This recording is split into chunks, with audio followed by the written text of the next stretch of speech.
This week's episode is all about breaking down this timeless quote. You are braver than you believe, stronger than you seem, smarter than you think, and loved more than you know. We'll talk about how bravery isn't about climbing mountains. It can be saying, I need help. Strength isn't always loud. It can just be getting out of bed. Intelligence isn't just book smarts. It's problem solving, empathy, and wisdom from experience. And that love surrounds us daily, even in the smallest gestures. So let's live this quote and reinforce who we are and how worthy we are. My friends, welcome back to the show. I'm so glad you pressed play today. Whether you're here for the very first time or you've been with me for a while, I just want to take a second and say thank you. Thank you for giving yourself this moment, for choosing to slow down and listen, and for showing up for yourself. And if someone's shared this with you, then take a quick minute at the end of this to thank them for caring about you so much. So I've been a big lover of quotes for decades. I've collected quotes, and those that follow me on Instagram on my Piece by Piece 24 channel, you know I collect positive quotes and sayings from others, and I share them. Well, there's one that I've always loved, and it came up out of the blue this week, and I've never really looked into it as much as to who said it, but it's been around for a long time, but it still carries so much wisdom. And as I was helping someone this past week, I realized this person really needed to not only hear this, but to really take it in. So once again, I feel like the universe puts things in our paths at the right time. So you've probably heard this quote before, and as I was doing some research for this, it's often attributed to A. Milne, the creator of Winnie the Pooh. And the quote goes like this: Always remember you are braver than you believe, stronger than you seem, smarter than you think, and loved more than you know. Now, you might have read that before and thought, oh, that's just so sweet. But I want to go deeper today and break it down so you can think about this and apply this in your own lives. Because these aren't just nice words, they're reminders we can actually live by. And when we start to embody them, little by little, they can change the way we see ourselves, the way we handle challenges, and the way we move through life. So let's get rolling and take it one piece at a time. You are braver than you believe. So bravery is often pictured as this grand, cinematic, someone running into danger, climbing Mount Everest, or rescuing someone from a burning building. But most of the time, bravery doesn't look like that. Many times, bravery is very quiet and unannounced. It can be small but courageous acts of self-care. It might look like saying, I need help, when you've been trying to carry it all on your own. It might look like walking into therapy for the first time, heart pounding, but doing it anyway. It might look like forgiving someone, even when parts of you wants to hold on to that anger, but you forgive because you know that your peace matters more than being right. Bravery isn't about not being afraid.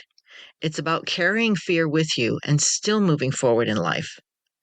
And sometimes bravery can just be the quiet decision you make when no one is watching. It's the choice to keep trying, to keep showing up, even when the outcome isn't guaranteed, especially when it's not guaranteed, and even when the path is hard and you're so unsure of each step, but you keep going. So let's put this into action and identify some small ways to practice bravery today. Make that phone call you've been putting off, whether it's to have a difficult conversation or maybe it's because you've drifted apart for a while. Take that step and make that call. Maybe be honest about how you're really doing when someone asks. Don't just give the I'm fine standard response. You don't have to share every detail, but you can share when they ask, I'm having a hard time today. I know I'll get through it, but it's just hard right now. That vulnerability and honesty builds trust and strengthens connections. Maybe try something new. Sign up for a class, taste a food you've never tried. Introduce yourself to someone new, maybe a new neighbor or coworker.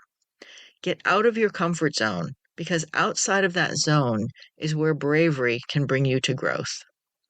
Do one thing that scares you just a little bit, because each of these little acts chips away at fear. It can increase your confidence and it builds your bravery muscle. The next part, you are stronger than you seem. Strength isn't just about physical ability, it's about resilience. And the funny thing is, most of us don't realize how strong we are until we're looking back. Think of the moments that you thought, this will break me. I will never get over this. And yet, you're still here. Maybe a little scarred, maybe a little different, but still standing. That's strength. Sometimes strength is dramatic, like training for and pushing through a marathon. I know someone right now that's training for the New York Marathon, and the strength she has, not to just run all the miles to get ready, but the emotional strength, the inner strength, I think is harder than the physical legs and lungs strength. But other times, it's as simple as getting out of bed when grief or anxiety feels crushing. When the weight of the world feels overwhelming, just getting up and motivating yourself can feel like you need the strength of running those 26.2 miles. But there's also a softer kind of strength. Choosing to rest and listening to your body and your mind. Setting boundaries and staying true to them takes strength. Saying no to others and saying yes to yourself takes strength. Strength isn't always loud with grunting and groaning as you pick up and slam 200 pounds to the ground. Sometimes it's quiet, steady, and unseen as you do what you need to do for yourself. So here's some ways to remind yourself of your strength. Make a list of 5 obstacles you thought you couldn't overcome, but you did. Keep it where you can see it so you can remind yourself of how strong you know you can be. When life feels heavy, use that strength and tell yourself, I've carried heavy things before, I can carry this too. Remember what those survival stories were and know that you are a survivor. And not just a survivor, but know that you can thrive. Notice the small victories when you're feeling overwhelmed and mentally low. Washing the dishes, going for a walk, finishing that work project. Strength shows up in the everyday when we do things we don't really want to do or we feel like we don't have the energy to do, but we find the strength and we do them. And when you do, add that to the list, validate yourself, and be proud of the strength that you found. Remember, strength isn't measured by how perfectly you can handle life, but the fact that you keep showing up for life and you keep going and growing. The third part is you are smarter than you think. So let's talk about intelligence. And I don't mean really how they measure it in school. We live in a world that loves to rank and measure and grade and give diplomas and IQ tests. But being smart is so much bigger than that. You're smart when you figure out how to stretch your paycheck until the end of the month. Being creative with your money, with your food and cooking, with that side hustle that gets you a little bit more. You're smart when you navigate a tough conversation without letting it get personal, staying away from the low blows. You're smart by not letting it explode. You're smart when you teach your child kindness by modeling it in your own behavior and reinforcing that by recognizing when they're kind and help their classmates or help other family members. There's IQ for how much stuff you know, but there's also EQ, the emotional quotient, the emotional intelligence. There's creative intelligence in figuring things out that are outside the box and maybe not typical, but they work. You might not always feel smart because self-doubt creeps in. Maybe you compare yourself to others.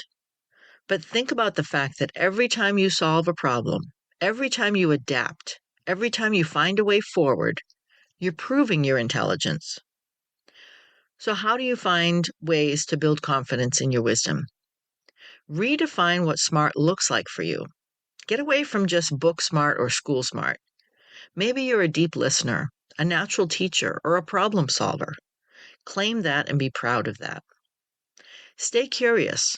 Read a few pages of a book, especially one that might offer a new way of thinking.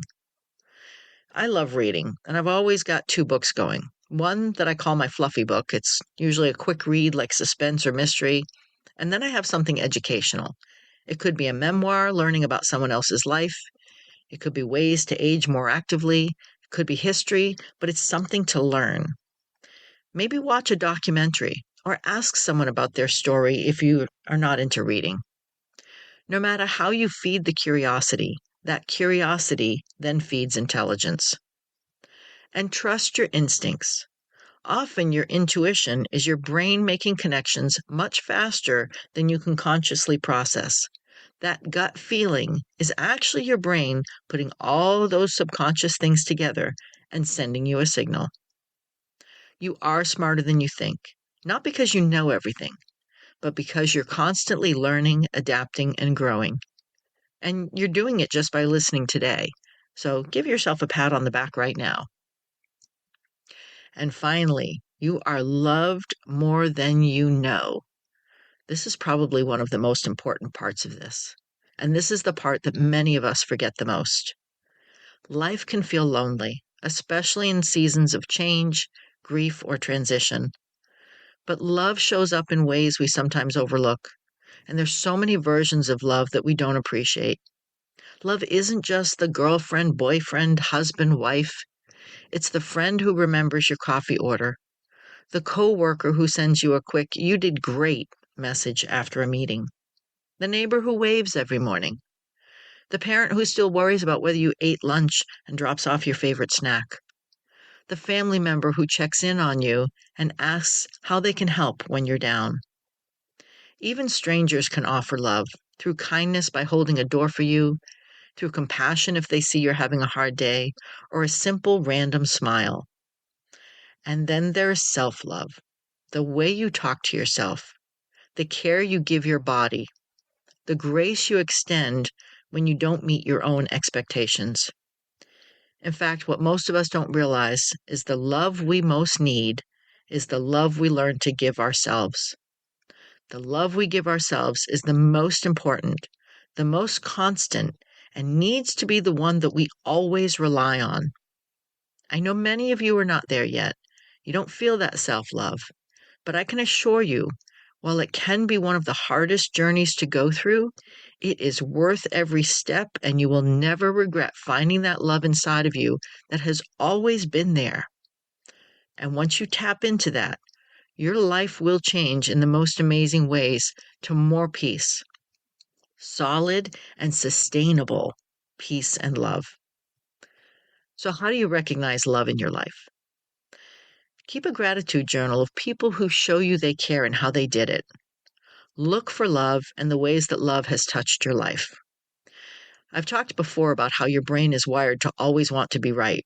I spoke about this before about how if your brain is looking for a white car, you all of a sudden see a lot of white cars. So start looking for love. You'll be amazed at how much is around you that you never noticed. Pay attention to micro moments. Someone opening a door, sending a heart emoji, or simply listening. They may seem small, but they're just as important as the big moments, if not more so, because once you start paying attention, you see more and more of these little micro moments and feel love all around you. Look in the mirror and remind yourself, I am worthy of love exactly as I am. Mel Robbins does a high five challenge where you look yourself in the mirror and you look yourself in the eye and you give yourself a high five, a physical high five against the mirror. She basically says that our brains are wired to see high five as a positive from the time that we were young. It reinforces good feelings. So doing it to yourself every morning can completely change how you see yourself and start your day in a way that can help you be more kind and gentle to yourself. So even when it doesn't feel like it, especially when you don't feel like it, you are loved in more ways than you can possibly see. So at the very least, begin to explore and expand your own self-love to support you through whatever life throws at you. So let's circle back to that quote. Always remember, you are braver than you believe, stronger than you seem, smarter than you think, and loved more than you know. These words are not just encouragement, they're anchors. They're a compass you can hold on to when the winds of life feel too strong and they're rocking you from the outside. These words can anchor you from the inside. The next time fear, doubt, or loneliness whispers in your ear, speak these words back to yourself. Carry them like a shield because they're not about who you need to become. They're about who you already are. You'll start to see yourself differently, not because life suddenly gets easier, but because you remembered what was already true about you. So thank you for spending this time with me today. If this episode spoke to you, I'd love for you to share it with at least one other person who might need the reminder too, that they are brave, they are strong, they are smart, and they are very much loved. Keep reminding yourself, keep proving this quote to be true, and you will change your life, and you will see all the love around you, little by little, and piece by piece. This podcast is based on my own life experiences. I'm not a therapist, a psychologist, psychiatrist, or any other licensed medical professional. Please share this podcast with anyone you think needs to hear this so that we all move forward, little by little and piece by piece. And thank you, Purple Planet, for sharing your music.